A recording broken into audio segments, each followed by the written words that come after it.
We saw the numbers, Abigail, here. It looks like a little bit of a miss here on some of the guidance that they're giving. But overall, this wasn't a bad quarter. But, you know, we kind of have this yin and yang between those legacy businesses that were kind of the hallmark of the last big tech boom and this transition that Oracle's been trying to make to the cloud and the future. Yes, absolutely. And I think that investors are still sorting through numbers, but right now up 4% after having initially been higher on the announcement between Oracle and Google for a cloud partnership, then down, now up. So I think we could see a little bit of that back and forth. But to your point, in terms of the different businesses, it's all about going toward the cloud. Alex was saying that they did beat the infrastructure number just a little bit up, just a little bit better growth of 42%. But what's interesting, that growth is actually down from the average of the previous 2 quarters of closer to 50%. So some of that may have to do with AI capacity constraints, that is behind that decline to some degree. Now, relative to the legacy software that you're talking about,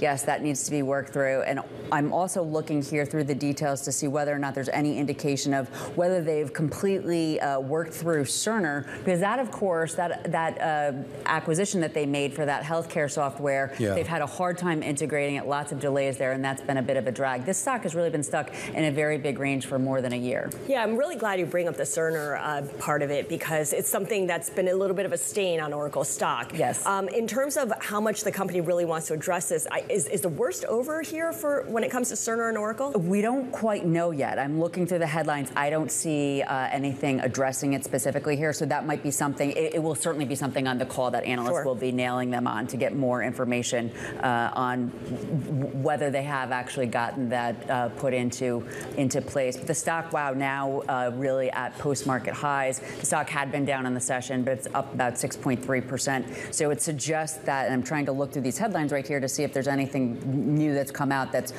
investors are trading off of. But there is something I would suspect new that investors are seeing, that they've just taken up another 2 or 3%.